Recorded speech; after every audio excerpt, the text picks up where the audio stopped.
Ernest Smith. Not to be confused with Ernest. This is Mernest. I don't agree with the witnesses either. But this whole exercise was a button-pushing event. No real quest for truth. Lastly, it had the feeling of being disingenuous from the start. Time could have been better spent. And if you're wondering what Mernest is talking about, well, it's a video in wherein I call a Kingdom Hall and proceed to ask them Bible questions. Well, they don't really have good answers to the questions, but it's okay because I proceed to tell them that I love them. And I let them know that I am an apostate, but I don't want to be their enemy. And in fact, I love them and I don't want to be away from them. And so I ask permission to come to the Kingdom Hall and sit quietly. I don't want to teach apostate teachings. I wanted to go to the Kingdom Hall and I call in advance because I don't want to break the rules and I don't want to offend anyone. I just want to sit there and have loving feelings toward them. And this is like a 2-hour video where I call various Kingdom Halls and tell them this. And apparently it's a button-pushing event. Mernest, who is a mainstream Christian apparently, feels that this is that telling Christians you love them is button-pushing. It's like you're trying to agitate them, which that is disturbing in itself. Somebody would think that way, but to me, I really like this episode because to me it debunks this whole aggressive activism nonsense that's going on right now, where people are saying that speaking out too harshly against the Jehovah's Witnesses is wrong because nobody's going to listen to you and they're only going to offend them and agitate them, and it's counterproductive. And I said, but wait, instead of going to a Kingdom Hall in person and saying something harsh to a JW, I call them on the phone and say sweet things to them. And I'm so that's, and actually the JWs took it pretty well. See, I didn't know what they were going to say. I've never done that before. I didn't know what they were going to say, so I was just letting people on the internet hear what happens. Actually, the JWs at the hall didn't take it so bad themselves. I got a variety of responses, but oddly, ironically, the people on the internet took it much, much worse. This video got a record number of thumbs down. I've never gotten this many. It had 5 times more thumbs down than any other video in history.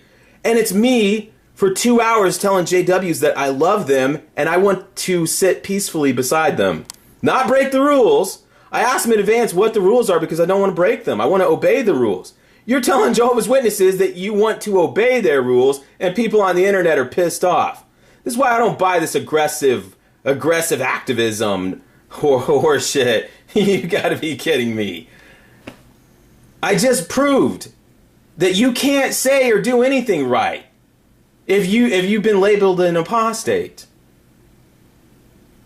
You're not going to make anybody happy, especially these whoever these people are on the internet. They're not even JWs. The actual JWs, some of them were like, I guess it's okay.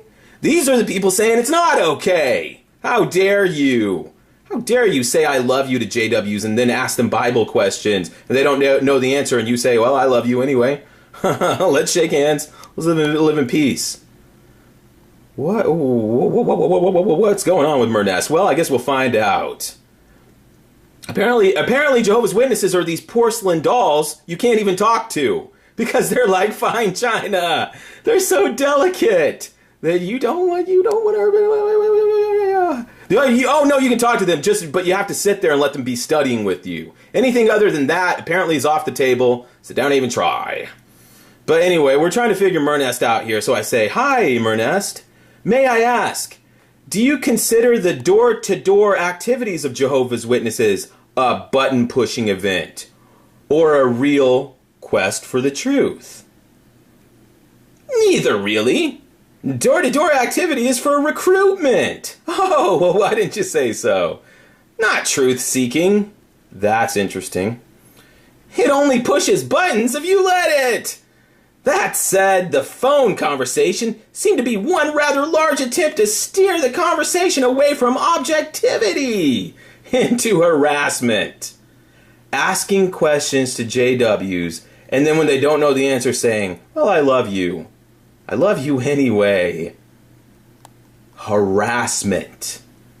Aggressive behavior and harassment. Just my opinion. Well, Ernest, it's like they say. I'm just giving you my opinion in return. Opinions are like buttholes. Everyone's got one and they suck like a vacuum. Uninvited JWs literally going house to house pushing doorbells is not button pushing. They're literally pushing everyone's buttons. Calm down. You justify it, though, because it's recruitment? Explain. And we'll scroll down. We'll see what he has to say. He's a very silly man. Ernest is a very silly man, but he's a lot of fun. I'm not justifying it.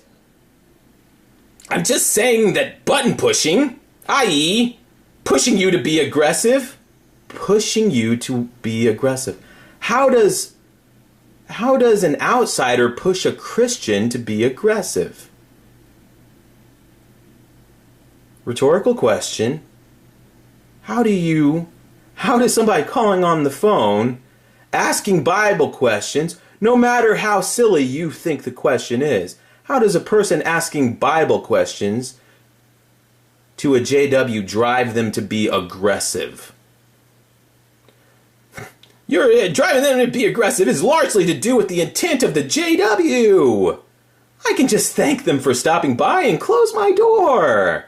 And that's the end of it. It's the end of it for Ernest. It's so easy for him. I can count on them coming through my neighborhood about once every quarter, all glassy-eyed and robotic. They're just people, you know. Absurdly wrong, but people nonetheless. Absurdly wrong, but people nonetheless. Absurdly wrong people. Not my words, his words. By the way, Ernest, he's a mainstream Christian apparently, so he's not absurdly wrong like these people are.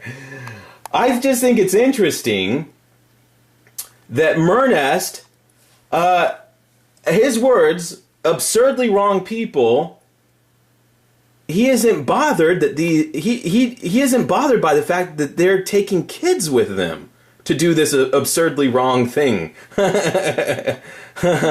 Whatever that means. He doesn't see a problem that these absurdly wrong people are dragging kids door to door doing this.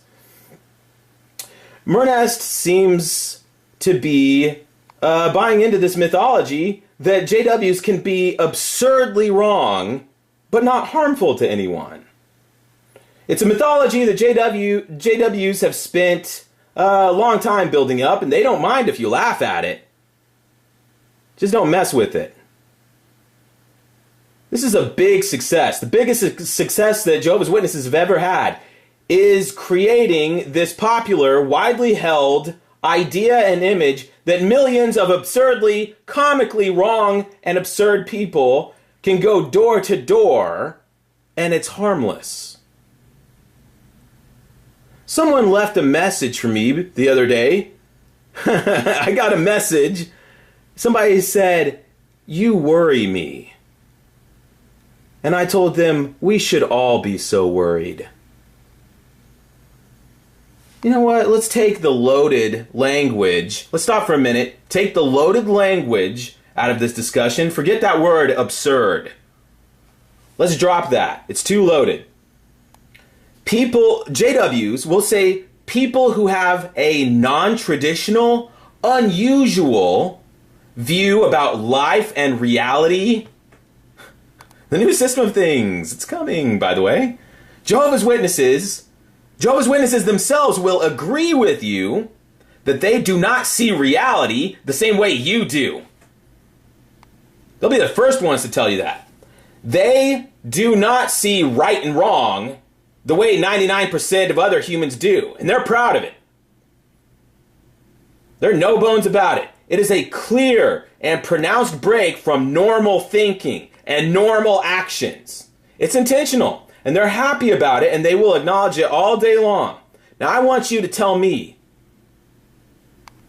this upside down view of reality that you, the worldly person, say is absurd. Your word, not mine. Their view of reality is absurd. People going door to door with an upside down view of reality, looking for someone to mess with, is harmless. I'm not saying they shouldn't be allowed to do it, and I've never heard anyone else say they shouldn't be allowed to do it. I'm saying I want you to make the case to me that it's harmless. Argue that position to me. Harmless.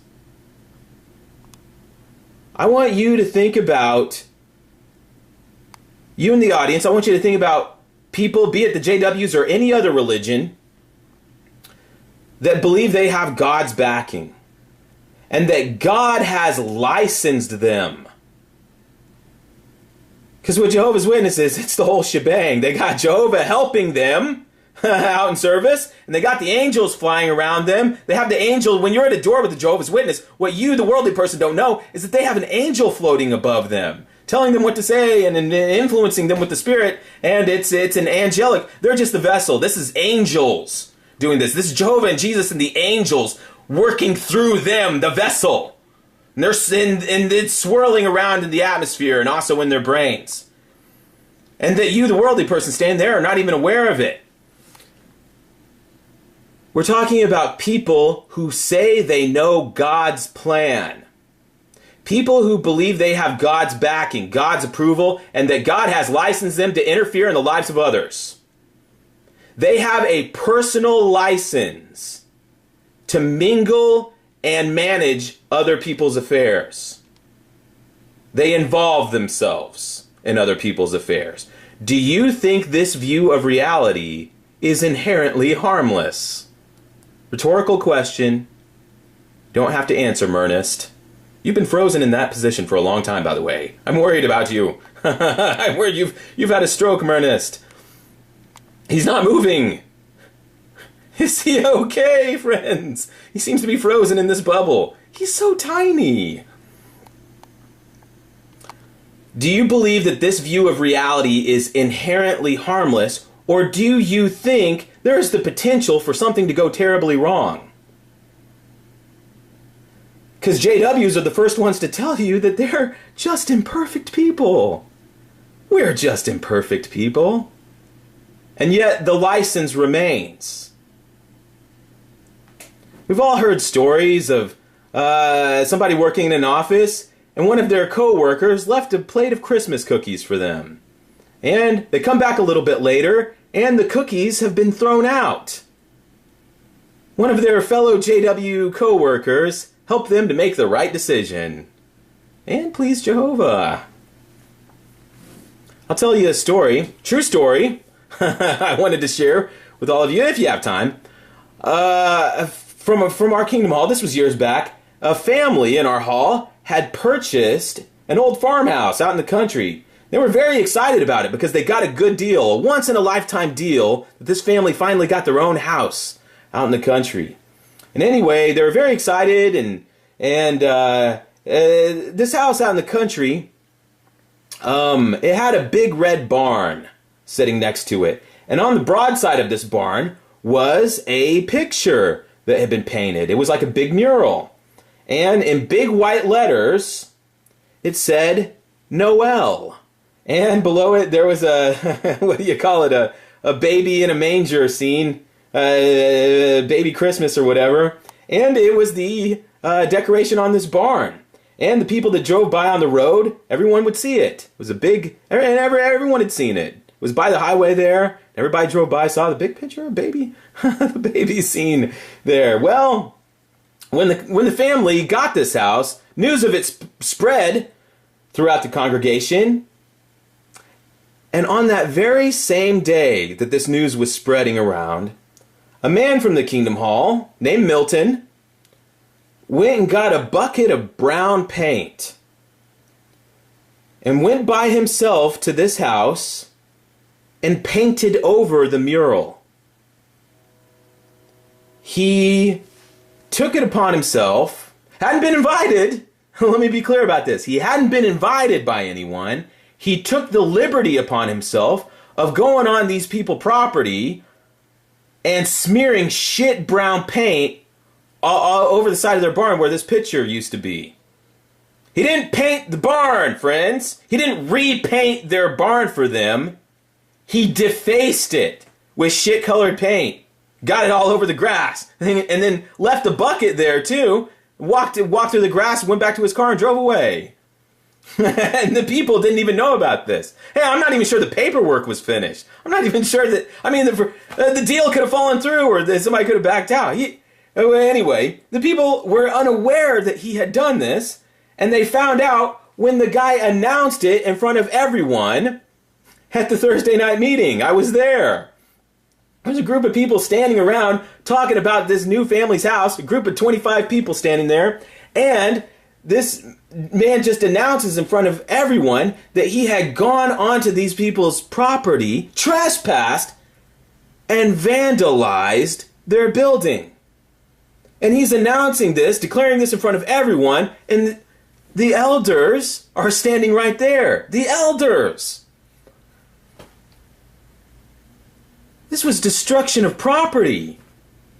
We're talking about a criminal act here. The people spend 30 days in jail for. This is illegal. And he announces it in front of the elders. And I don't know what I don't know how the family reacted. They seem to be, I don't know.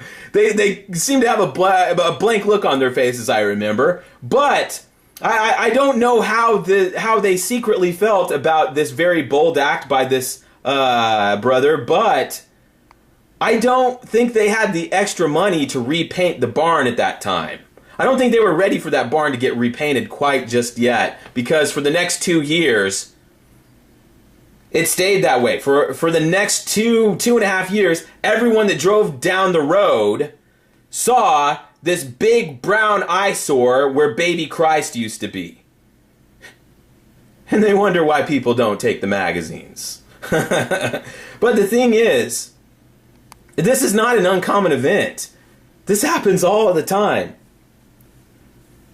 And when a JW does something like that to you, when they take a liberty in your life, you don't really have any recourse. Because what are you going to do? Complain to the elders that a brother came over and painted over your baby Jesus? You think the elders are going to punish that person? You're going to tell an elder that so-and-so took your Christmas cookies away from you at work?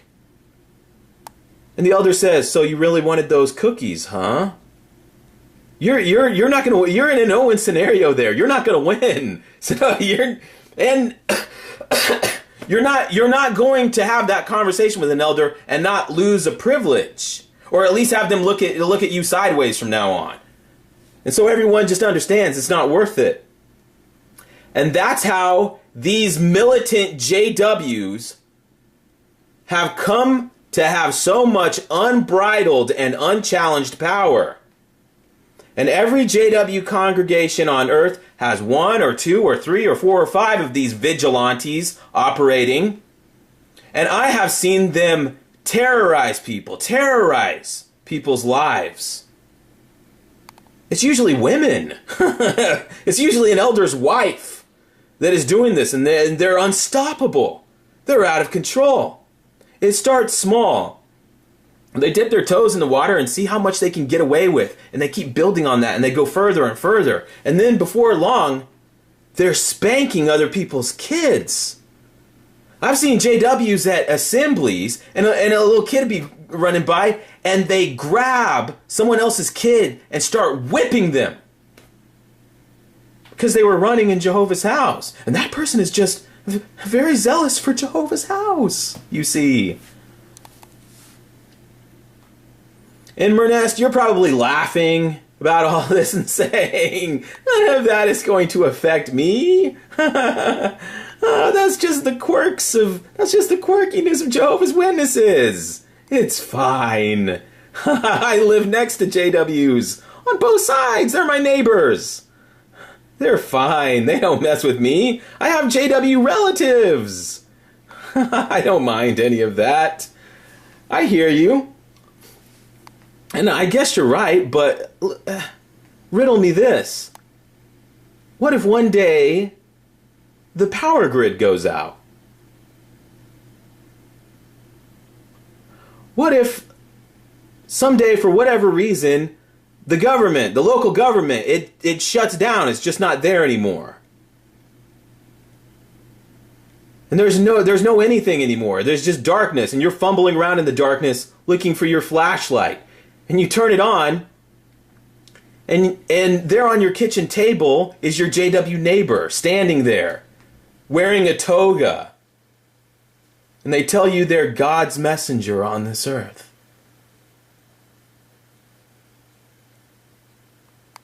You still feel harmless? You think this is a harmless thing going on? Don't be silly. The power grid will never go out. Well, I guess there's nothing to worry about then. Forgive me, Murness, I'm just trying so hard to understand. Millions of JWs spending 1 billion plus hours each year door knocking doesn't bother you. But one little guy pausing for an hour to ask questions back bothers you? I'm not sure if you know this, but Jehovah God openly invites unbelievers to taste and see how good it is. But you don't like it. Why not? You seem to object that I already know the answers to the questions. This would feel more noble to you somehow if I were ignorant of the facts or gullible to the responses. If I were a random, uneducated JW on your doorstep, you would respect my intent, but shut the door on me and not worry yourself with who's prompting me or what's going to happen to me. You don't actually care about the human beings themselves, do you? You say this time could have been better spent. I'd like you to tell me how.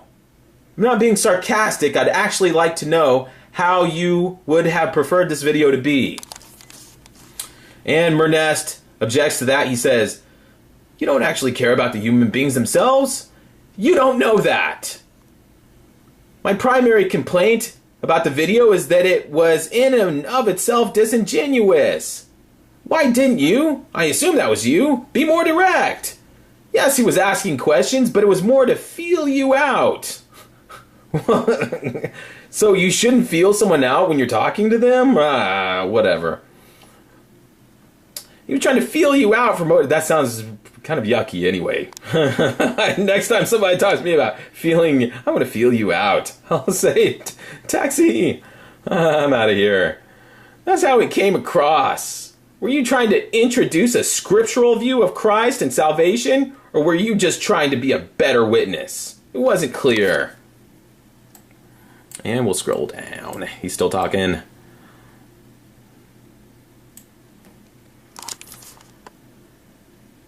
Time could have been better spent by not doing the video audio at all and dealing with the people face to face. But wouldn't that be aggressive? Wouldn't that be an aggressive form of activism? And report on that. So I'm supposed to go face to face and then report on that. I'll bring back my report. Instead, we had audio of some kid trying to demonstrate just how clever he is. That's my opinion. But Murnest, I have no interest in doing a Q&A. I know all the scripted responses, and so do most of the audience. So that would be pointless. My intention was to let people hear how JWs actually sound in situations they did not plan for. I still cannot fathom why you are irritated by that. You asked, were you trying to introduce a scriptural view of Christ and salvation? The answer is no. That would be a violation of Watchtower law and make me actually guilty of apostasy against their way of thinking. You see, the humorous element here is that the apostate wanting to attend this public place is innocent of wrongdoing and seems to only be saying and doing things that are in harmony with JW beliefs. I think that humorous element may have been lost on me. The fictionalized version of myself calling these kingdom halls was agreeing with all the things you're supposed to be. It's meant as cinema verite, an examination of real-time reaction when JW's prejudices and perceived realities are challenged. If I did not come out perfectly, I apologize. But as I said, it was not scripted. I was only surprised by it bothering you, since Jehovah's Witnesses spend their entire lives forcing awkward conversations about religion onto total strangers. And that includes calling them on the phone book. You might want to look into the topic of phone territory. I just did what Jehovah's Witnesses open a phone book, right? And call random people and ask them questions. Ask them leading questions that they already know the answer to. Then you call their Kingdom Hall and ask them leading questions that you already know the answer to. And people are pissed. I had dozens of people outraged on this video. And I'm like, excuse me, did I do something wrong? I keep trying to explain to people, this is cinema verite. This is an event that's happening. This isn't Mike or Molly or some goddamn TV show on your TV you can mute the sound on or think you should know what the characters are going to say. I'm not talking about a computer video. I'm talking about the Jehovah's Witness phenomenon.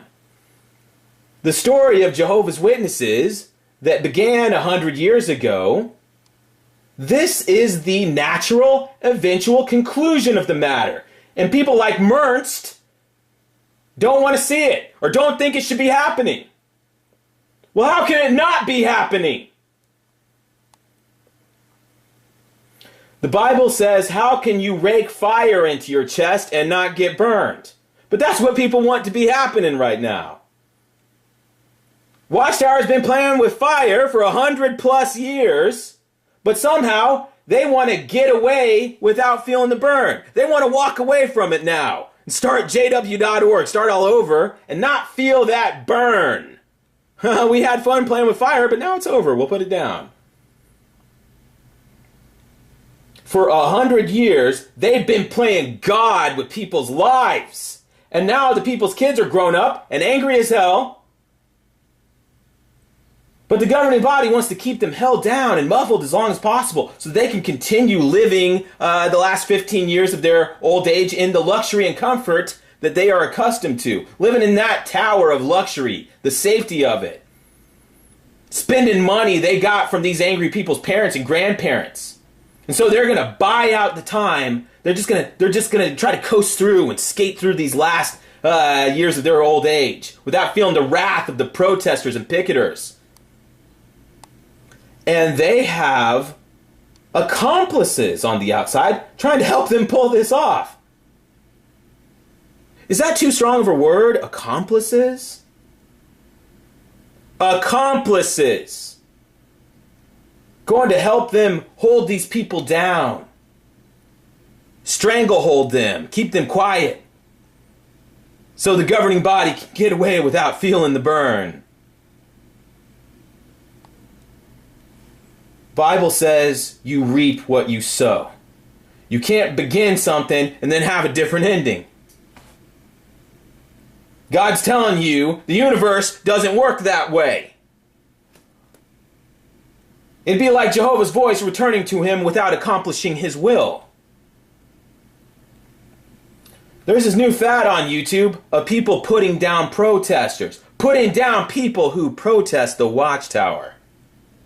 You gotta be shitting me. You're shitting me, right?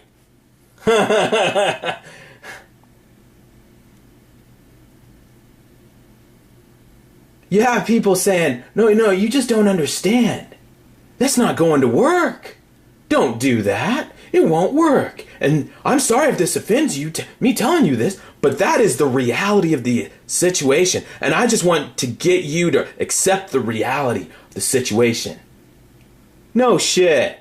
Thought everyone was going to put down their book bags and become apostates. That's what I was expecting to happen.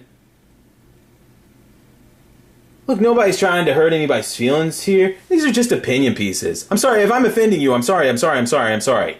In fact, if it's easier for you, let's just begin by assuming that I'm wrong, and I'm willing to do that. I'm a foolish, silly man, and so much of the time I'm wrong. So we can just discount whatever I say next, because as you know, I'm the village idiot, and I'm usually wrong. But here is my take on reality. Your take is just this cold, stark reality that Jehovah's Witnesses aren't going to listen to you if you get in their face and say things they don't want to hear. They won't listen to you.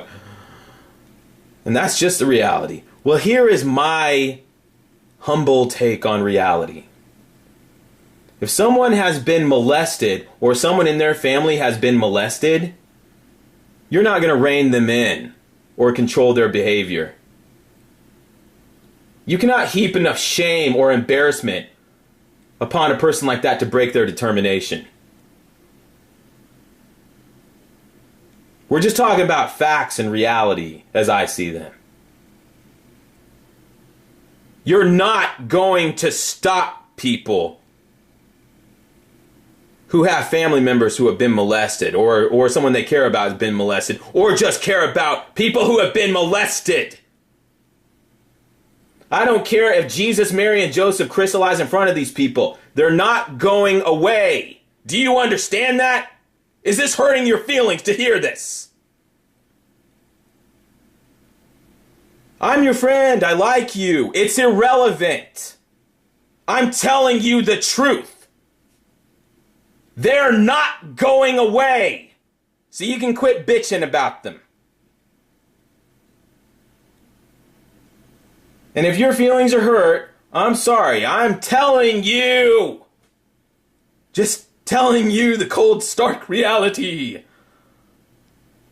It's like you're jumping in a river and you're sticking your arms out and you're thinking you're going to slow down the river. You're going to redirect it somewhere. In my estimation, this ridiculous thing of trying to shame protesters, trying to stop them, is a non-optimal use of time.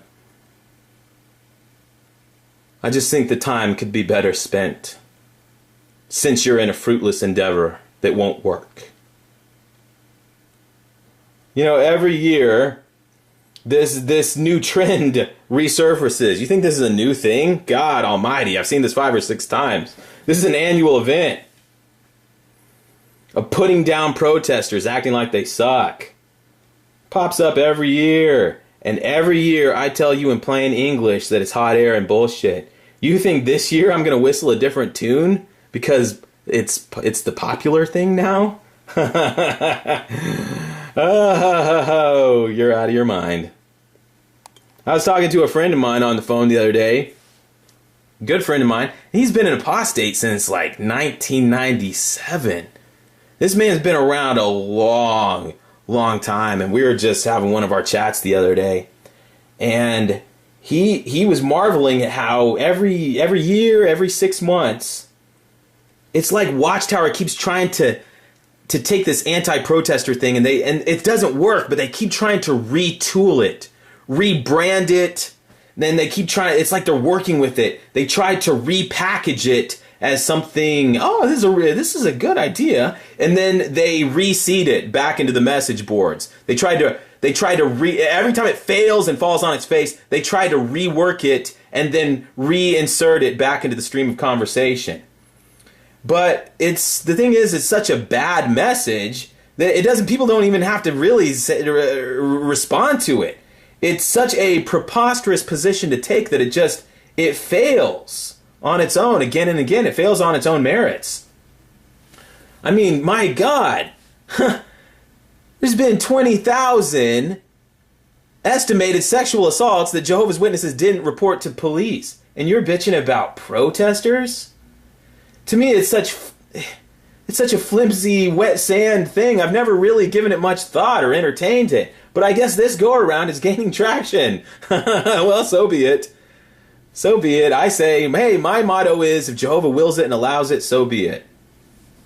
Anyway, I'm talking to my friend on the phone, and he said, the scary thing is that this time around, people are leveraging friendships.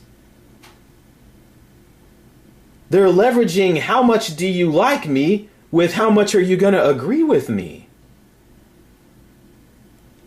That's scary. That's what JWs do. I don't have to remind you. Forget all the other stuff that JWs do. What is intolerable about them is this thing they do where they tell you agree with my views or else. And forgive me for saying this, but it's that attitude that makes being around Jehovah's Witnesses impossible. My family. I love my family. But I can't be around them because I can't live that way. You think I'd come on the internet and start living that way? Fuck. And if I'm coming at this all wrong, I'm sorry. You'll have to forgive me. I'm sorry, everyone. I'm a very silly person. You know that. I'm a silly little guy. Something you probably don't know about me, though, is that I wish, it's a secret of mine, I wish I was an activist. I wish I was one of these superhero people. These people are heroes to me. I wish they could get medals around their neck. And instead people are pissing down their back and shitting all over them. Or maybe they don't deserve a medal, but goddamn. They go and stand up to the JWs. They should come back. People should be taking them to the pub, patting them on the back, and instead people are kicking them in the back, stepping on their back. God damn. And you think I'm going to go along with this? These people are my heroes. Are you crazy? I wish I had... I watch these videos of people taking a stand, going to the Kingdom Hall, taking a stand. And the secret thing that people don't know about me is that I pretend it's me when I'm watching these videos. Almost nobody knows this, but I battle such severe depression all the time. It's been this way for years.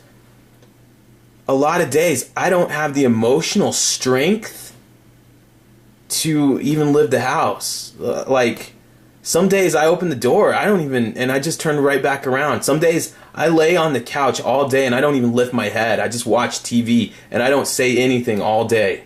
I just lay there motionless. I don't have the emotional strength to see what I see other people doing.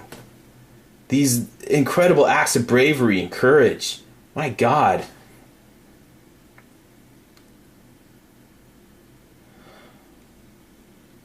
I just want people in the audience to understand me. I'm a very emotional person. And I have days where people call me to invite me to go places, and I just tell them I can't. I'm sick. The only thing that's sick is my heart and my mind. And it prevents me from even doing the most basic things that I wish I could be doing. And then I see people out there kicking ass. Standing toe-to-toe, face-to-face with the JW Mafia. These big mustache, fat JW guys surrounding them. And they're not backing down. They're not afraid. And people are acting like they're idiots? Fuck. Acting like they're some lowlife. I want you in the audience to please understand the value that I place. Please, please, please. I want you to understand the symbolic meaning. I know it doesn't accomplish anything. I know that. I'm talking about symbolic meanings. I cannot emphasize growing up. This kind of stuff was unheard of. Somebody standing up to the elders? One individual person standing up to the elders, standing in their faces. surrounded by angry JW standing there in defiance of Jehovah's organization. I never seen anything like it. I never even dreamed there was anything like it. Never thought it was possible to see someone standing in defiance of Jehovah's order. And nothing's happening to them.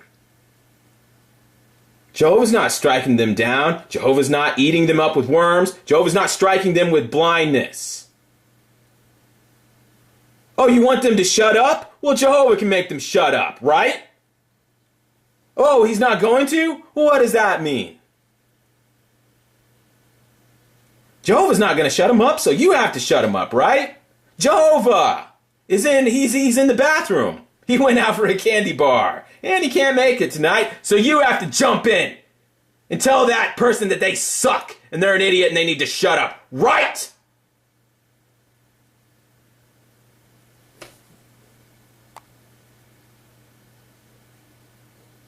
And then I look down in the comment section, and people are throwing around words like aggression, aggressive actions. You're an aggressive activist. I'm not sure if you realize this, but back in the 1950s and 60s, aggressors is what racist people call protesters. I'm sure you didn't realize that. I'm sure you didn't mean it that way. So I'm going to chalk it up to ignorance of American history that you did not know how inflammatory that sort of lingo is. How inflammatory it is that you use the same terminology against protesters is the same propaganda terminology used by institutional racists against protesters in the American South in the 1950s and 60s. Sure you didn't know that? Whatever. It's no big deal. Calm down. I give you the benefit of the doubt that you're speaking English and you don't realize what you're saying. You don't realize how hurtful and insulting what you're saying to people is. You don't realize how inflammatory your loaded language. And I'm just telling you this. I'm just informing you of this because I know your big thing is not to inflame situations, not to agitate people. So I'm just helping you. Like the Bible says, in the multitude of counselors there is wisdom. So take it as such. I'm just trying to gauge what you think aggression is. Define aggression for me. Because I genuinely don't know what it is you think it is. What about a group of elders interrogating a 14-year-old girl about her sex life? Is that aggressive to you? Big grown men, these big JW elder men with mustaches, telling a teenage girl to describe in detail what she does with her private parts. And they're all adults, and she's a teenager. And they're making her sit there. And she has no choice because her parents are making her sit there. And she has to describe her sex life with them. Is this aggressive stuff to you? Because it happens all the time. And I don't hear you bitching about it. I don't hear anybody bitching about it. What about elders forcing women to be interrogated by the man who was convicted of raping them? And this is not a made-up thing, by the way. This really happened. I'll put the link below. A man is convicted of raping JW women, and as soon as he gets out of prison, the elders bring him right back to the Kingdom Hall, give him a table to sit at, like he's the boss conducting job interviews, and they make these innocent women come in one by one and describe the humiliation of their rape to their convicted rapist while he cross-examines them. Is this aggressive behavior to you? The elders didn't do this once. They would make these women go in and out and tell their stories over and over again. And each time the elders would read a scripture to them about how Jehovah hates a lying tongue. And then they tell them to, okay, now tell your story again. But remember, Jehovah hates a lying tongue. These women had no choice. If they disobeyed the elders, they're called apostates and they lose their families. The alternative is to sit next to the man who raped them for the rest of their lives. Listen to him give talks. Well, have them be in their service groups. Have to sit next with them out in service. Go door to door with him. He's a serial rapist, and the elders want everything to go back to the way it was. Is this aggressive to you? Is this disgusting to you? I'm trying to understand why you reserve your disgust for the individuals brave enough to stand up to this system. Excuse me, excuse me. You'll have to excuse me. I'm trying to do this algebra in my head, and I can't make it add up. You're wagging your finger at the conclusion of a matter instead of its creation. Aggressive actions. Aggressive activism. Who are you talking to? Who are you talking about? I know you're not talking about Jehovah's Witnesses. Millions of people go into houses they know that they are not invited to, and they know they are not welcome at, and stuffing shit in the door. Going to laundromats they're not welcome at, and dumping literature. Going to dentist offices that they know don't want them there, and dumping literature. And on this one little occasion, when one little apostate shows up at a kingdom hall, and you're pissed off? You mad, bro? You mad, bro? Why? Oh, because he knows that he's not welcome there. Did Jesus know he was not welcome at the temple when he went in there and started overturning things? Well, he was not welcome there. That's different. Say it with me. That's different. You raise an objection to some ex-JW going to the JWs and trying to put flyers in their hands. You got to be shitting me. You're shitting me, right? This is a joke. Where's the cameras? Every day, millions of JWs stuffing shit in people's hands. Stuffing shit in people's doors. Street witnessing. Parking lot witnessing. I remember parking lot witnessing. Is parking lot witnessing aggressive to you? Because I remember old ladies saying, please, my hands are filled with groceries. Well, here, we'll just stuff this tract in your bag for you. I'll put it in the front seat of your car for you. Here you go. I'll just take your address really quick. We're two grown men, two strangers, approaching you and accosting you in a parking lot. And you're trying to put your groceries away. Is this aggressive to you? You can't tell me I didn't see this. You can't tell me I didn't live this. For 100 years, Jehovah's Witnesses have been doing whatever they damn well please. For 100 years, Jehovah's Witnesses have been aggressively, or boldly, as they say, going forth and spreading their message because they have that license, right? They've been licensed by God. And they themselves acknowledge that most people do not appreciate or welcome what they do, but they do it anyway. And they feel entitled, so they do as they damn well please. Did I miss something? Did I leave something out? Oh wait, I did leave something out. This message that they've been spreading for 100+ years, they didn't do it by making videos or blogging or taking a survey. They went to every single address. They went up to every single person's face on earth and they told it to their face, whether they liked it or not. Did I miss something? Did I leave something out? And now for the first time in history, the elders and all the other door knockers are getting the teeniest, tiniest little taste of their own medicine, and you got butthurt people crying a river about it. Well, excuse me while I play a tiny violin. Well, just because the witnesses do it doesn't make it okay. The point is that they're the ones that say this behavior is okay. They don't call it aggression. They don't call it aggressive activism. They call it zeal. Zealousness. Did I miss something? So I'm trying to understand how the same people, and these are the same people, right, who used to be witnesses, and they had all the freedom in the world, knocking on doors, giving answers at the Kingdom Hall. I didn't see anybody grabbing the fucking microphone out of their hands and saying they're an insane idiot then. I didn't see anybody trying to stop them. Who makes these rules of engagement, by the way? Excuse me, I'm not trying to be mad at you. I'm trying to understand where your moral compass is. Because it seems to be spinning in the wind. It seems to be whatever is convenient for you at the moment. Every day, millions of JWs impose their will upon unwilling people, right? You're not going to tell me they don't. I've lived it, my friend. You're not going to tell me anything different. Don't even try. You can fleece all these, whoever these people are watching the video. You're not going to tell me. Oh, hell no. Aggressive activism. My God.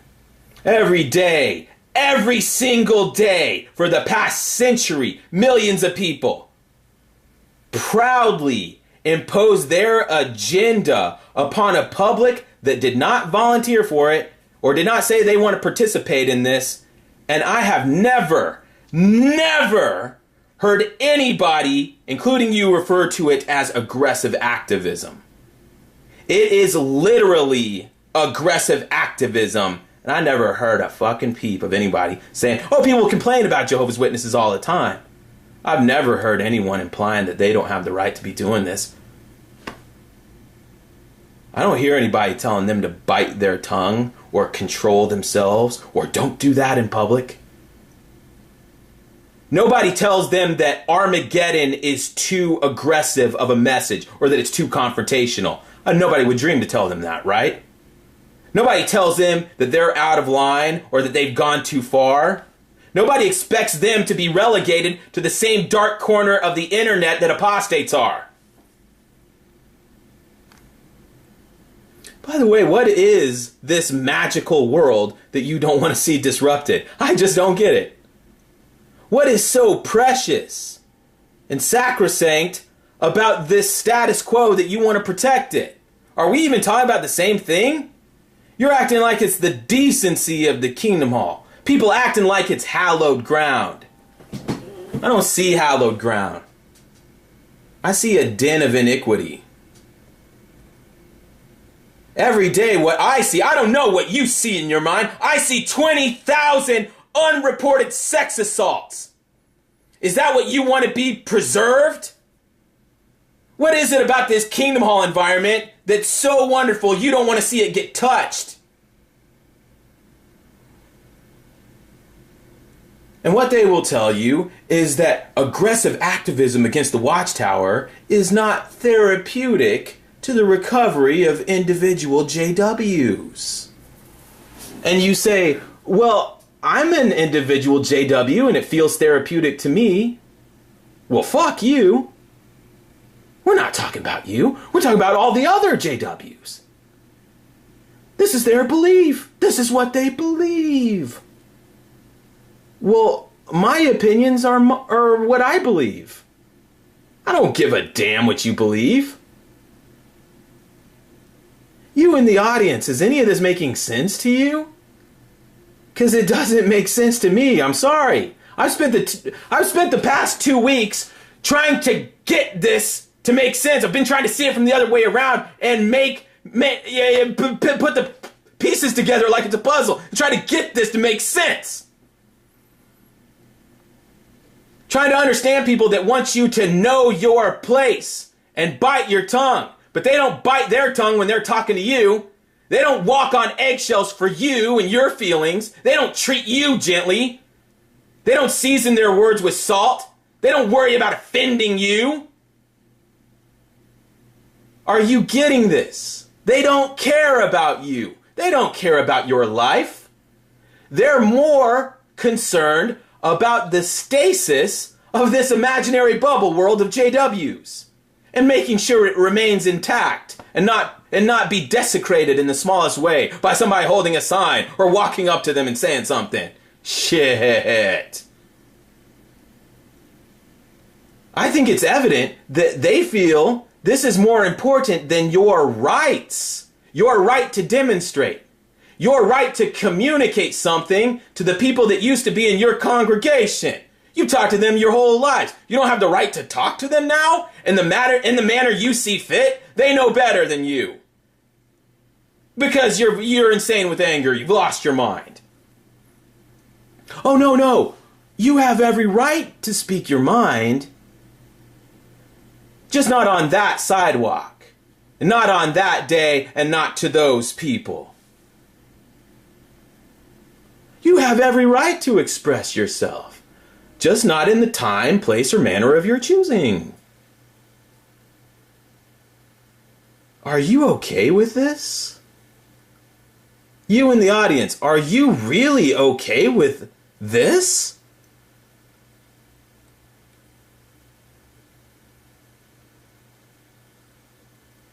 I've read conversations between people on the internet. People discussing if and when it's healthy for certain people to find out the truth about the truth. Who are you? Who do you think you are? God? You think you're God. You think you're Jehovah.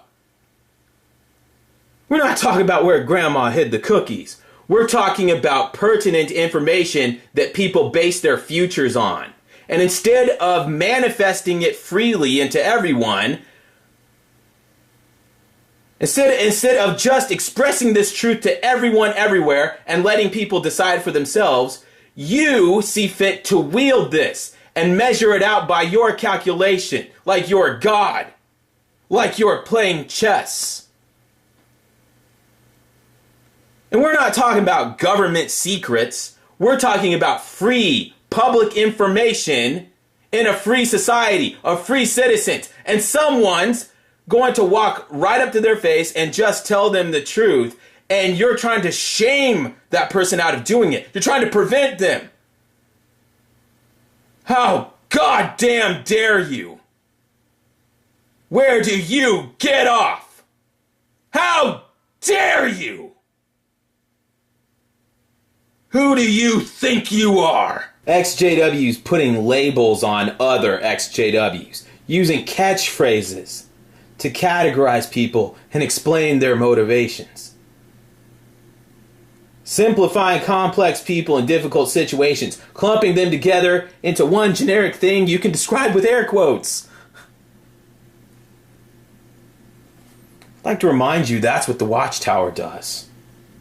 They have a quick and easy label to put on everyone, right? Everyone in the world could be described in 2 words, right? I'll tell you something else about Watchtower. They don't deny having child molesters in their organization. They just don't talk about it. They don't bring it up because it's unseemly and it doesn't promote positivity or a peaceful atmosphere. And so they won't allow anyone to raise a commotion about it. Isn't that funny? Those are the same reasons that people on the internet don't want you to raise a commotion. Who's who anymore? You want to talk about a bite model? The bite model. These people want to control your behavior. They want to control the information. What's next? Thoughts and emotions? I may have to split off from you. I know we're all XJWs, but there's no community here. There is no such thing as an XJW community. There's just clubs people are in. You're in that club over there. I don't think you fit into our club. I think you're in that different group over there. What do you think it does to someone's emotions, their thoughts and emotions, to get tossed under the bus like that? I remember being reprimanded a while back by a person who told me I was talking to Jehovah's Witnesses all wrong. And they told me, this well-meaning person told me, that the people of my religion, I'm not getting through to them, and I don't know how to talk to them, and I'm not doing it right. And I said, is that so? And they said, yes. You need this book by so-and-so. Everyone agrees that this is the right way to get through the mind control. And I said, well then why is there still 7 million witnesses? I'm sure it's a fine book. I'm not putting down anybody's book. I just think it's funny that you got JW's exiting this world of books, this endless universe of books, and the first thing the people tell them when they stop being a Jehovah's Witness is, "Oh, there's a book for that." I'm sure they mean well, just a tiny bit insensitive. And I don't think these people, I don't know that they've even read this book, and I haven't read any of these supposed books, and I'm sure the books are okay, but I wonder if they're full of shit. It's because people pretend they're always quoting from a book, and maybe they've read the book. I smell bullshit when I hear it. It's the book. The book. Anyway, these people are quoting from these books, or they pretend to be quoting from these books, and I'm emailing back and forth with this person, and they won't let it go. They're persistent in telling me, I'm good-natured about this, but they persist in telling me that the way I choose to communicate with people is the wrong way, and not the right way that works, that they know about, and it works. And so I asked them, how's your family? Oh, my JW family? Well, I don't know. They don't talk to me. I'm disfellowshipped. Oh, that's right. I heard you had a judicial committee a while back. How'd that turn out? Everything go the way you wanted it to? Well, not exactly. Look, it's not my theories. This is from an expert. I see what you're doing, but this is an expert in the field that we're talking about. Well, I've been a JW my whole life. Am I an expert in the field? No, you're a bitter person?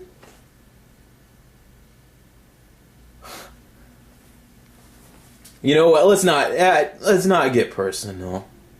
I want you, we'll do this is a role-playing exercise here. Imagine that you are a person that wants to know about farming.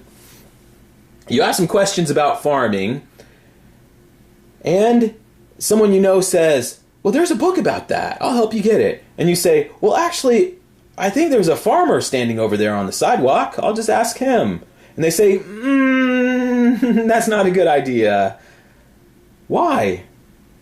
Because he's an insane idiot? He's out of control? What? What do you mean? He's filled with rage, and he's very aggressive, out of control, filled with anger, insane with anger. Oh well, I just had some farming questions. I'm sure it's fine. No, you don't understand. He's filled with hate, hatefulness, anger, lots of anger. He wants you to die with him at Armageddon. After a while, you wouldn't even care about the farmer anymore. You'd be more interested in what's going on with this person. What is their angle in all of this? Let me understand this. Let me just break this down for me. The Jehovah's Witnesses. Jehovah's Witnesses are people very organized. They're very orderly. They show up everywhere on time, where they're supposed to. They underline their magazines. They have the highlighter sitting there. They sit in a clean, air-conditioned building where everyone knows their place, everyone's in order, and they're studying their magazines, and they're looking up their scriptures, and they're well-dressed, and they live this very orderly life. Now you're telling me that the moment they step out of that building, they step out of that environment, and they become insane idiots that need to be stopped? They had this freedom to speak their mind. They give talks from the podium, but now's the time for them to shut up. They used to shush little children, and now they're grown adults being shushed. Does this make sense to you? I don't understand. We're talking about the same people, right? Same people used to be in the Kingdom Hall and everything's fine. Now they step out of there and they're unstable. They're ready to blow at any minute. They could pull out a gun and kill people. Does this make sense to you in the audience? Because this horse shit, I'm not able to swallow it. You'll have to forgive me. By the way, is the Watchtower the only thing that's off limits? Is protesting JWs the only thing you're forbidden to do? Or you shouldn't do? You're discouraged from doing? What if you're on the PTA and you want to protest the school board? Are the same people going to tell you that you're an insane idiot? That they're not sure if they should be friends with you anymore? They may have to make a video about you? What if you wanted to what if you wanted to protest a landfill, or you found out that your neighborhood was being polluted and you want to protest? Are the same people going to shake their head at you and say, "What an idiot"? How does this work? Explain it to me. These are questions you really need to ask yourself before you voluntarily start giving up your rights. Are you so sure that there will never be anything you think is worth acting out in public? Are you sure about that? Well, maybe you are sure. Maybe you say, I see people protest, but I'll never do that. Are you really so sure there will never be a day when you feel strongly enough about something to walk up to a JW and tell it to their face? It's easy to feel sure of that when you're just watching other people on a YouTube screen. I get it. Forgive me here. What if you learn tomorrow that one of your dear family members had been assaulted by a child molester at the Kingdom Hall and they've gotten away with it? The police say, well, witnesses aren't cooperating. The elders and the society aren't cooperating, so this case is going nowhere. A JW child molester harmed someone in your family. They're getting away with it. And they're right there in the middle of that Kingdom Hall. And all the JW families are sitting around him with their kids. And they have no idea. They are oblivious to this dangerous child molester right there with all those kids. You really gonna tell me you'd be content to sit back and hope that those families start watching apostate videos? Or happenstance onto some apostate blog? JWs don't do that. Faithful JWs don't feed at the table of demons. You know that. You know that. Why are you pretending it's not that way? I'm worried that once I consider you all dear friends. I want you to know that. I'm not mad at anyone. We're just talking. We're all big boys here. We're just talking. I'm worried that once you throw in the trash this idea of protesting or the freedom to take public action, you may have set a precedent in your life and not even realize it. Are you sure that this is the one and only concession these people are going to want from you? All these popular people on YouTube? The in crowd? The respectable, reasonable people? Are you sure this is the last thing that they want you to give up ground on? What if they start asking you to take down your comments because the comments are not helpful? And you've already agreed with us that we need to stick to what's helpful to JWs. What if next week they want you to take your videos down because it's offensive, and offending JWs isn't therapeutic for them? So if all of you could just start taking your videos down, we'll just have one channel of communication. Wouldn't that be better? One channel on this earth. I'm being silly now. I'm sorry. I see people jumping off a bridge, and I'm worried they didn't think it all the way through. I think they're jumping because they've seen other people jumping off. I see people discarding and disdaining a fundamental human right, acting like it's garbage. Talking about it like it's deviant behavior. I know, it's all the rage right now, and everyone's doing it. It's the big thing that's in vogue. I get it. It's the bandwagon thing everyone's doing, and I see people jumping on right and left. Maybe I'm all wrong about this. And all the famous names are leading the charge, and people are running right behind them. Maybe I shouldn't make a peep or open my little mouth and make a squeak. I'm sorry. But can I ask you one little thing before you go? are you positive that it's the venue these people object to and not the message? Don't answer that. I don't want you to answer. I want you to think.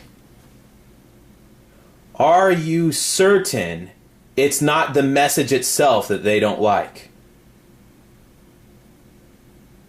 Because I go on YouTube all the time and I see videos of people holding up big JW.org signs. I see JW.org signs in people's face. On the side of buses, on the side of vans. People holding up signs. Brandishing JW.org. Standing on the street waving JW.org pamphlets in everyone's face that walks by. And I don't see any of these people complaining. I don't see any of them throwing a fit. Are you positive that you know who everyone really is and you know exactly what's going on? What if it's not an insane ex-JW that wants to take public action against the witnesses? What if it's a perfectly rational, worldly person? Are you going to tell me that they're unstable and insane with anger and being irrational? How does this work? What if it's a fashion designer that took offense to Anthony Morris III's talk about tight pants and he wants to do something about it? Is he forbidden as well? What if it's Ralph Lauren and he's one of the guys that invented tight pants and he's one of the guys that invented Spanx and all this stuff? And he's offended. He's greatly offended by these new JW talks because he's one of the people that invented these things, and he knows for a fact that there was no sexual motivation behind it. There was no gay conspiracy. He did not conspire with all the other stylists to create something gay to trick people. And so he wants the world to know. And so he makes a video. He puts together a video in which he proves... He uses models and he uses whiteboards and everything to prove that the zipper area of tight pants does not show any more of someone's genitals than any other kind of pants. And in fact, the dress slacks that JWs wear, the pleated dress pants they wear, actually it's easier to see someone's erection or something like that through there. So this idea of tight pants being latently homosexual is not true. And he makes this video, he puts it on YouTube, and it's a hit. It gets 500 views. And he's very excited about it, and he feels like he's a voice on this topic now. People are listening to him, people are commenting, and the people have responded very well to this message, and they say, you know, hearing it from you, it's made a big difference to me. I'm rethinking the whole tight pants thing. But Ralph Lauren doesn't want to stop there. He decides that people on YouTube are hearing his message, but he wants the JWs themselves to know that they are being lied to. He wants them to know that their leaders that are giving these talks about tight pants and how it's a homo conspiracy are just making it up. It's not true. And he can vouch for that because he's in this community of fashion designers. And he will swear to you that there was no conspiracy. And so these people that are speaking Jehovah's voice are liars. And you can hear it from the horse's mouth. And so he decides that he wants to make a sign. He wants to get a big piece of poster board and write down a message on the sign. And he's going to stand in front of the Kingdom Hall on Sunday morning. He has a brief message he wants to put on a sign and get it across to the JWs there on Sunday morning. And it's a sunny day. And he's having a great time. He's wearing sunglasses. He's standing there on the sidewalk. The JWs are going into the Kingdom Hall, and he's jumping up and down so that they'll see him. He's shouting at them, saying, "Hey, over here, look at this. No, you got to look at me over here. Hey, hey." And he's waving his arms. And he's having a grand old time. And then he sees somebody walking towards him. It's a face that he recognizes from YouTube. It's somebody that subscribed to him. And the person walks up and says, "Hi, what do you think you're doing?" And he says, "Oh, I'm having a little protest here." Okay, do you know what you're doing? Because you look insane. All your friends and all your family, aren't you worried they're going to see you and think you're insane?" And Ralph Lauren says, "No, I wasn't really worried about that. And if somebody thinks I'm insane, it's okay." I don't think you understand. That's a house of worship over there, and you're disrespecting a house of worship. And Ralph he's taken aback by this, and he's saying, "Oh, I didn't mean any harm. I'm just on the sidewalk here. I'm not doing anything illegal. I'm not hurting anyone." "Yes, but you're disrespecting and disrupting a house of worship." And Ralph says, "Well, if it's a house of worship, why are they talking about my tight pants? Why are they slandering my name and the names of all my friends and colleagues, saying that we conspired against Jehovah's Witnesses to trick them into wearing tight pants? They slandered us. Why, if this is a house of worship, why aren't they worshiping? And why can't I stand out here and hold my sign and say something back to them? It's not hurting them." And the person says, "Look, I don't think you're understanding me. This is way out of line, and I may have to split with you over this." And Ralph says, "Well, that's okay. No hard feelings." And the person says, "No, I don't think you're understanding me. I may have to split with you. I may have to rethink where you stand on my channel. Ralph, I've already blocked 50 people. I have a block list 50 people long. Do you really want to be number 51? Because this is very important to me. How important is it to you?" Ralph looks down at the ground,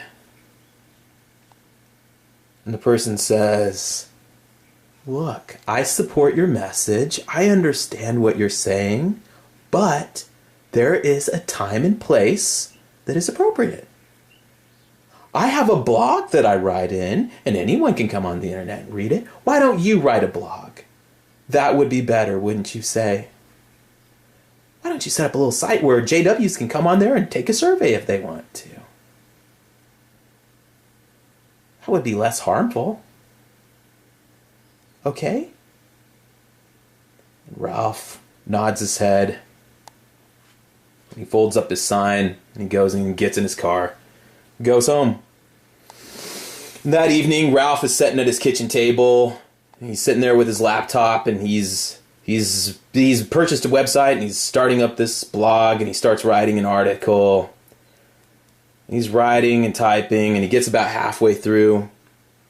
He takes off his glasses, and he rubs his eyes. And he looks over at his maid and says, "What's the point?" He shuts his laptop. Says, "I'm going to bed." And he walks up to his bedroom, climbs into bed. And while he's laying there in the darkness, all the day's events, it's like a movie reel playing in front of his mind. And he's remembering that morning, out there in the sunshine, the wind in his hair, how alive he felt. How good it felt to be out there, holding up that sign, and everyone's looking at him. It felt so good to be heard. And then Ralph tastes something on his lip. It's a tear that's rolled down his cheek. And then another tear rolls down the other cheek. And then it fades to black. The next morning, Ralph wakes up, puts on a pot of coffee, and he feels like shit. For the next 2 weeks, he feels like shit. He doesn't even feel like logging into YouTube anymore. He remembers the person that he thought was his friend. The person throws him under the bus. He doesn't understand what he did wrong. There's no broken bones. Well, he got hurt. If he played into a stereotype, it's a stereotype that they already think he's a mentally diseased apostate homo. How does it get worse than that?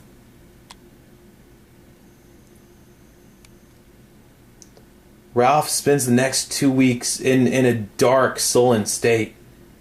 And eventually he just starts forgetting about the whole thing and moving on. He just starts going on with the rest of his life.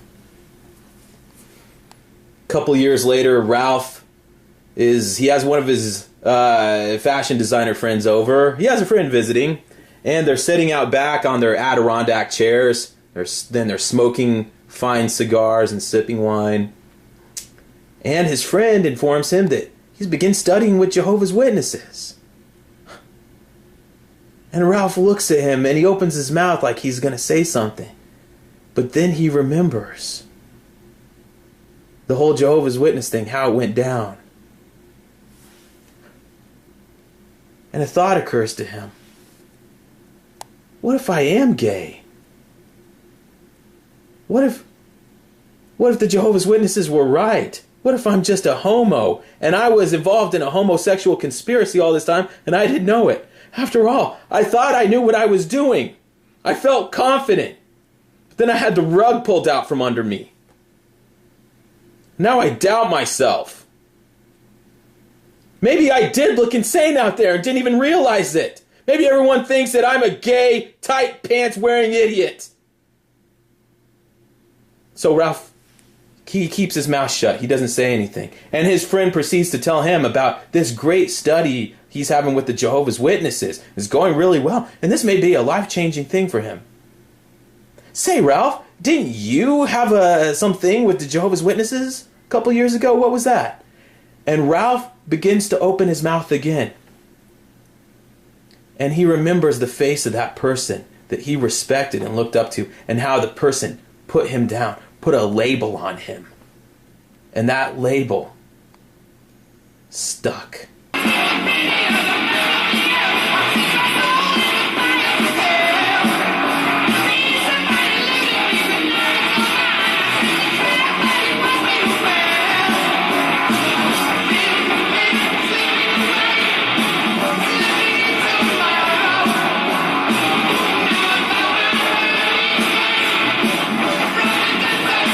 Witnesses a button-pushing event or a real quest for the truth? Neither, really. Door-to-door activity is for recruitment. Oh, well, why didn't you say so? Not truth-seeking. That's interesting. It only pushes buttons if you let it. That said, the phone conversation seemed to be one rather large attempt to steer the conversation away from objectivity into harassment. Asking questions to JWs, and then when they don't know the answer saying, well, I love you. I love you anyway. Harassment. Aggressive behavior and harassment. Just my opinion. Well, Ernest, it's like they say, I'm just giving you my opinion in return.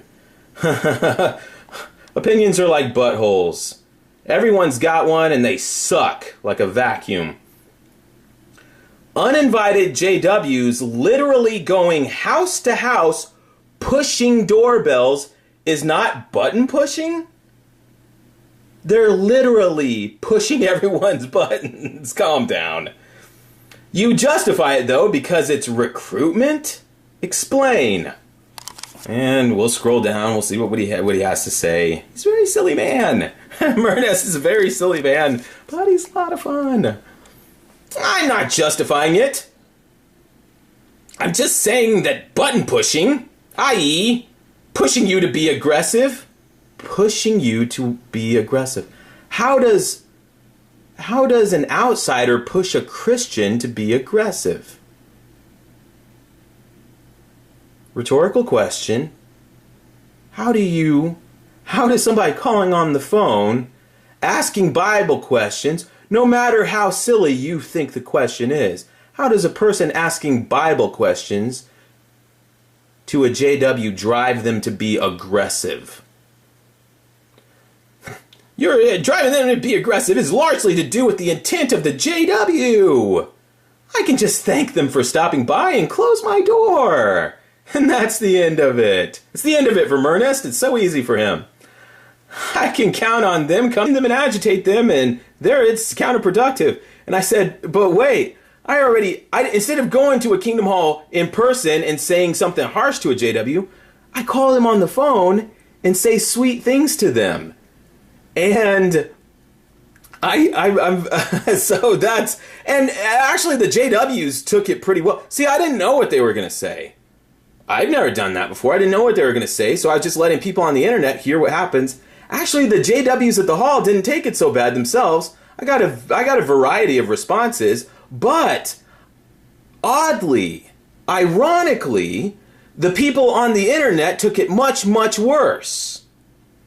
This video got a record number of thumbs down. I've never gotten this many. It had 5 times more thumbs down than any other video in history. And it's me for 2 hours telling JWs that I love them and I want to sit peacefully beside them. Not break the rules. I asked them in advance what the rules are because I don't want to break them. I want to obey the rules. You're telling Jehovah's Witnesses that you want to obey their rules and people on the internet are pissed off. This is why I don't buy this aggressive activism horseshit. You gotta be kidding me. I just proved that you can't say or do anything right if you've been labeled an apostate. You're not going to make anybody happy, especially these whoever these people are on the internet. They're not even JWs. The actual JWs, some of them were like, I guess it's okay. These are the people saying it's not okay. How dare you? How dare you say I love you to JWs and then ask them Bible questions and they don't know the answer and you say, well, I love you anyway. Let's shake hands. Let's live in peace. What's going on with Ernest? Well, I guess we'll find out. Apparently Jehovah's Witnesses are these porcelain dolls you can't even talk to because they're like fine china. They're so delicate that you don't want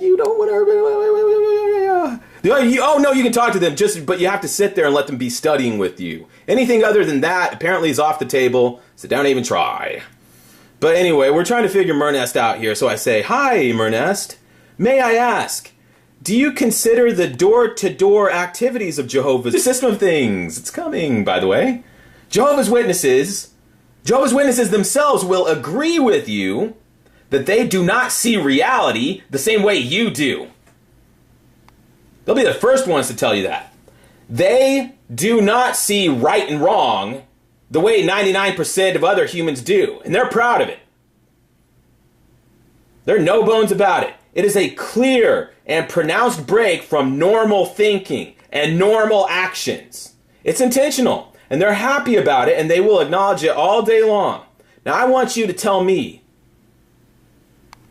this upside-down view of reality that you, the worldly person, say is absurd. Your word, not mine. Their view of reality is absurd. People going door to door with an upside down view of reality, looking for someone to mess with, is harmless. I'm not saying they shouldn't be allowed to do it, and I've never heard anyone else say they shouldn't be allowed to do it. I'm saying I want you to make the case to me that it's harmless. Argue that position to me. Harmless. I want you to think about, you in the audience, I want you to think about people, be it the JWs or any other religion, that believe they have God's backing and that God has licensed them. Because with Jehovah's Witnesses, it's the whole shebang. They got Jehovah helping them out in service, and they got the angels flying around them. They have the angel, when you're at a door with a Jehovah's Witness, what you, the worldly person, don't know is that they have an angel floating above them. telling them what to say and influencing them with the Spirit, and it's an angelic. They're just the vessel. This is angels doing this. This is Jehovah and Jesus and the angels working through them, the vessel. And it's swirling around in the atmosphere and also in their brains. And that you, the worldly person, standing there, are not even aware of it. We're talking about people who say they know God's plan. People who believe they have God's backing, God's approval, and that God has licensed them to interfere in the lives of others. They have a personal life.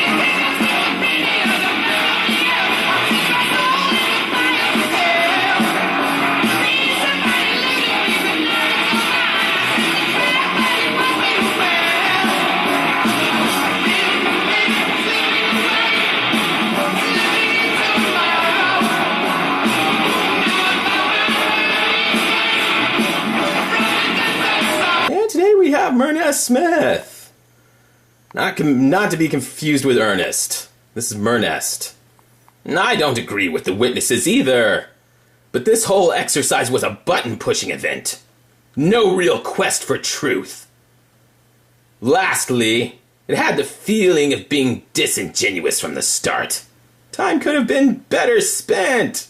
And if you're wondering what Murness is talking about, well, it's a video wherein I call it Kingdom Hall and proceed to ask them Bible questions. Well, they don't really have good answers to the questions, but it's okay because I proceed to tell them that I love them. And I let them know that I am an apostate, but I don't want to be their enemy.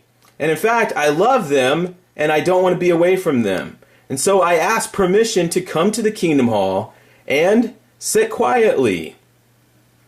I don't want to teach apostate teachings. I wanted to go to the Kingdom Hall and I call in advance because I don't want to break the rules and I don't want to offend anyone. I just want to sit there and have loving feelings toward them. And this is like a 2-hour video where I call various Kingdom Halls and tell them this.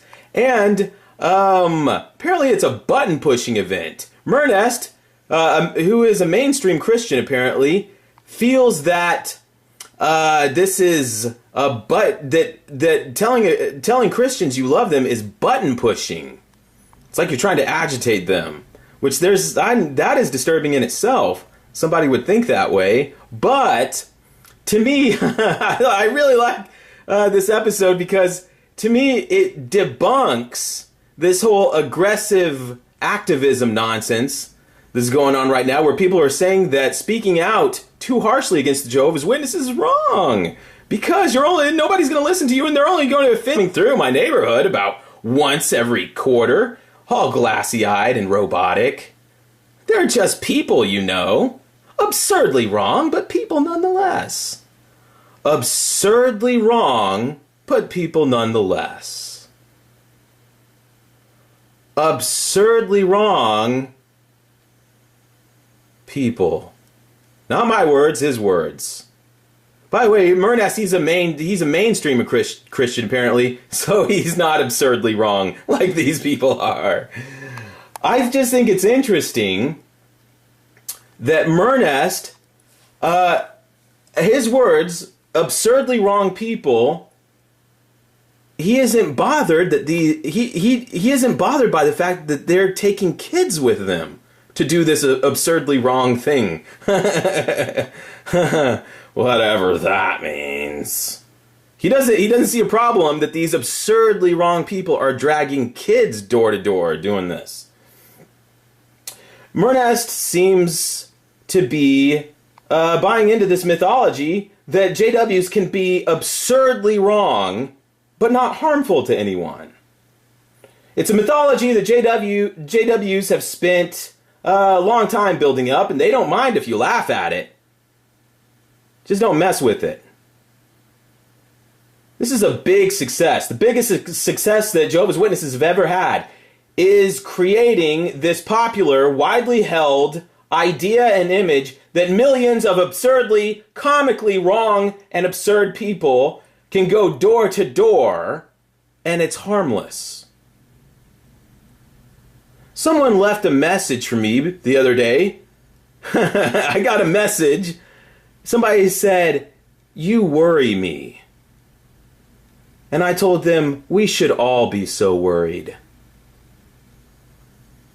You know what? Let's take the loaded language. Let's stop for a minute. Take the loaded language out of this discussion. Forget that word absurd.